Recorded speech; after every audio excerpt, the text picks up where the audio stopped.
Welcome back. If you just joined us and watching the news at 10, broadcasting on Channels Television live from Lagos. A reminder of our top stories. Kaduna Refinery achieves 60% product refining. Management says it is expecting more spare parts before full capacity can be realized. Regional security comes under focus again as President Muhammadu Buhari and his Ghanaian counterpart, John Mahama, will be holding talks in Accra. We're taking a look at activities of the National Assembly and the executive arm in the last 100 days. And Pope Francis orders Catholic churches in Europe to provide shelter for migrants from Budapest, Hungary.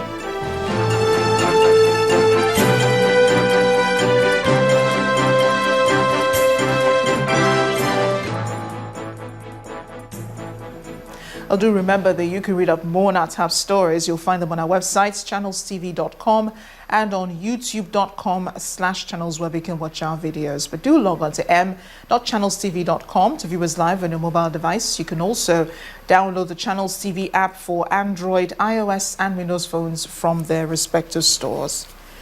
Go a little further now and interact with the Channels Eyewitness feature and the Channels TV app on the Android, iOS, and Windows platforms.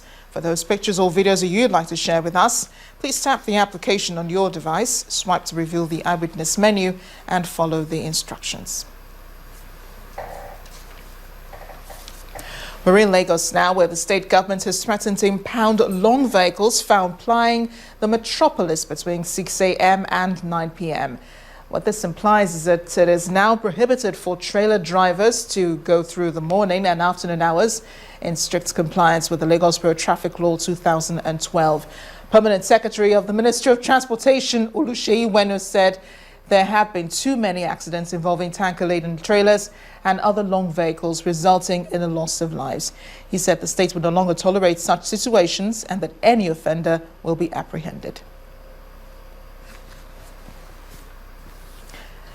In the meantime, President Muhammadu Buhari will be paying a one-day official visit to Accra, the Ghanaian capital, tomorrow, September 7th, where he will hold talks with his counterpart, President John Mahama. The two leaders are expected to discuss bilateral relations, regional security, trade, and other issues of common interest to Nigeria and Ghana. President Buhari is also expected to meet with the Nigerian community and entrepreneurs before returning to Abuja on Monday evening. A statement from the President's Special Advisor on Media and Publicity, Mr. Femi Adesina, says he will be accompanied by the National Security Advisor, Major General Babagana Mungono, and the permanent secretaries in the Ministries of Foreign Affairs, Defense, Justice, and Industry, Trade and Investment. Turning to security now, the Nigerian army has received a boost in its fight against insurgency, with the French government donating books to the Nigerian Army Language Institute in Ovim, Isukwato local government area of Abia State. The commandant of the Nigerian Army Language Institute, Colonel Joseph Ajanaku, received the books from the French Defense Attaché in Nigeria, Colonel Mark Humbert.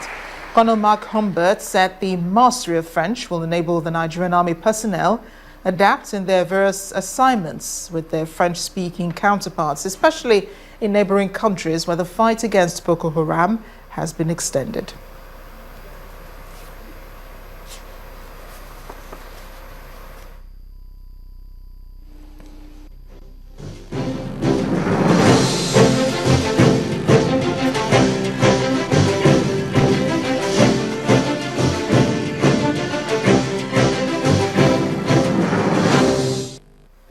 As the debate on the 100 days of President Muhammadu Buhari continues, the People's Democratic Party has accused the government of abandoning governance and bringing the economy, according to the PDP, to a halt.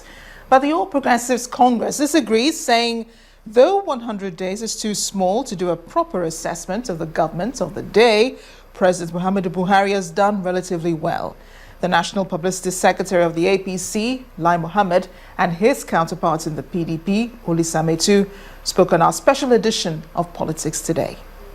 We are hearing of cases where allocations, licenses, contracts, there's cases going on.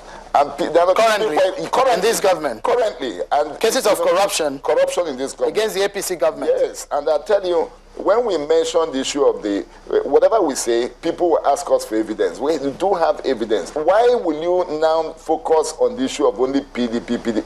Yes, we have given up our people. Whoever is guilty, please prosecute him. Let him be convicted. But do not shield your own people. Mr. President was not elected as the EFCC chairman. He was not elected to be IG of police. These things could go on while you focus on governance. Our own problem is that governance has been abandoned. Nothing is happening about the economy, sustaining the economy, progressing the economy. The whole policies and programs in that sector is completely redundant and moribund. To say that all you've been hearing about government is corruption, I don't know where you live, sir, with due respect. Because I know that in the last 3 months, power has been more stable. Queues have disappeared virtually from all our stations. Security has improved. I know that, like Claudia Kande was saying, that but for the bailout package, we would have had industrial crisis in at least 20 states as of today. Now, there's been a huge reform in the oil and gas industry, which has been applauded by virtually everyone. But you see, the issue of corruption is so fundamental. One, for our attitude. Two, for our economy. And until and when we address the issue of corruption for what it is, we will not get anywhere. We also continue our review of the President's 100 days in different sectors. Tonight, our focus is the National Assembly. Our correspondent, Larry Lassisi, takes a look at the relationship between the President and the Parliament so far and how the lawmakers assess his performance. Even before he was sworn in as President, Nigerians had been told what to expect. An executive that will not interfere with the workings of the National Assembly. But President Buhari's resolve was put to an early test. The leadership crisis that rocked the National Assembly dragged on and even led to a rowdy session.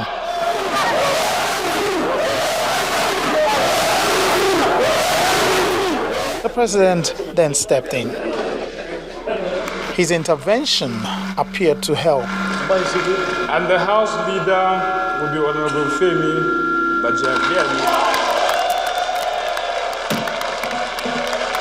With some level of calm achieved in the National Assembly, the President wrote his first letter to the new leadership, requesting them to confirm the appointment of new service chiefs, a request the National Assembly granted. The National Assembly also approved a $75 million World Bank loan for the Edo State government. But how will lawmakers rate the President's first 100 days in office? Within this last 100 days, he has achieved a lot. The President has tried his best because it's a difficult country to rule. The performance was excellent and very fantastic. Even though there has been little interaction between the two arms of government, the lawmakers give these reasons for their assessment. I can say authoritatively that I'm relatively very happy with the stability of the country in terms of lawlessness is almost becoming a thing of the past, and where these days you can even see a policeman on the road who greets you very courteously. How are you doing? Where are you proceeding to? We've never had this. The character and quality of persons he appointed as Secretary to Government and the Chief of Staff. He brought to the table men of integrity, people who will not advise the President on a negative way. For him to succeed, he needs to spread his anti-corruption crusade to the entire country, rather than limit it to PDP. Within the first 100 days, all his rotaries of his staff and his henchmen have been on the probing of Jonathan's men, probing of PDP. I don't think that should be in the right thing. The President has, however, been encouraged to come up with a legislative agenda. The executive must say to itself, we would like to see legal reforms, we would like to see reforms in the economic, social, political, and so on. So when you leave a legislature without an executive-driven agenda, that legislature is going to fumble and perhaps, of course, devise its own legislative agenda, which, if it doesn't find support from the executive, doesn't go too far. Most people say 100 days is a short time, and with the lawmakers spending most of this time on recess, one may not have enough to make an assessment yet. Nigerians will have to wait to see if these two arms will work in harmony or not. Lanre Lasese, Channels Television News. Let's discuss this further now. Being joined on the news at 10 by a senior lecturer of political science at the University of Lagos, Dr. Kayode Eswola. You're welcome to the news at 10. Thank you very much. Well, you heard what the lawmakers said about the president. They were assessing his 100 days and they all gave him excellent marks. Are you also one of them who's also giving the president excellent marks for his 100 days? Well, giving anybody at all excellent mark at this period of our history would be nothing but jumping the gun. While it is not unclear that the president might have done well, at least for a start, giving him 100% would be very ludicrous, very funny indeed. So I am not part of them who will give, but he has been making certain attempts to make things happen in Nigeria, to fulfill the expectation of the electorate. How do you think that the president's 100 days has at least rubbed off on the National Assembly? Well, to me, we need to go back to the basics. When we were preparing for the 2015 elections, Nigerians were coming out of a government that disappointed them, whether that is empirical or sentimental. It's a matter of analysis, but the government disappointed them. So what they wanted desperately was a corrective government. But there was a lacuna created. Everybody wanted a corrective government, then focus on one person as Mr. President, as the omnipresent, omniscient, omnipotent, who will come and make things happen magically. While doing that, they forgot that they needed to also be critical about who will be going to the National Assembly, because it takes the two arms of government to make policies that will create change. So, while eventually in May 29, we had a president who was ready to correct things by body language, we had a National Assembly that probably did not belong to that body language.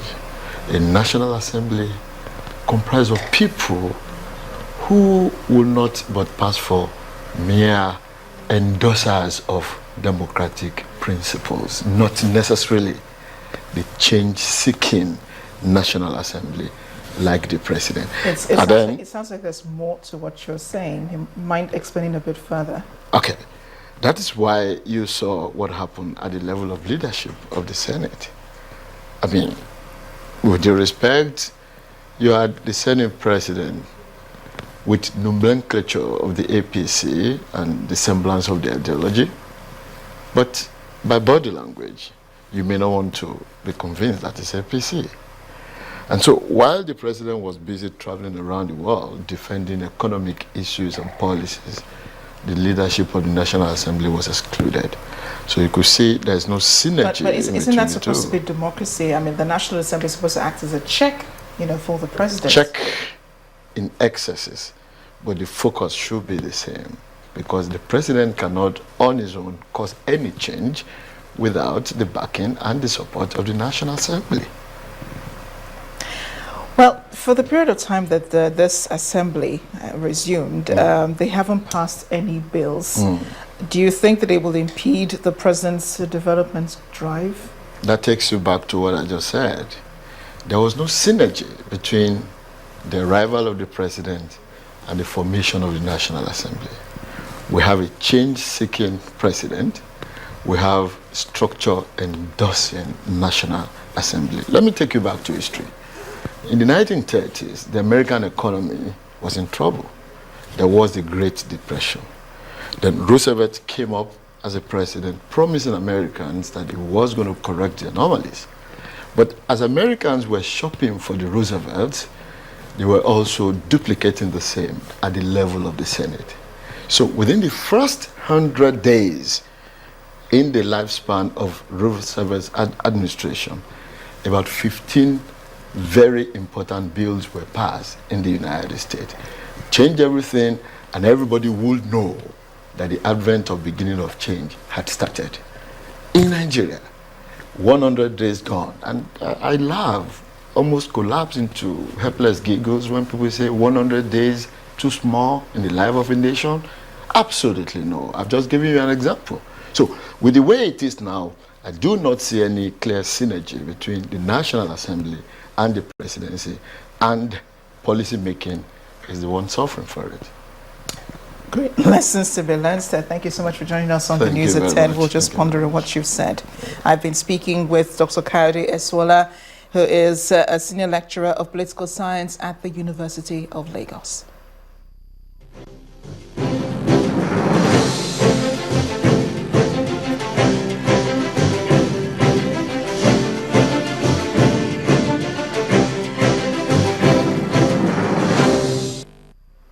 And when the News at 10 returns, erosion destroys 3 communities in Anambra State.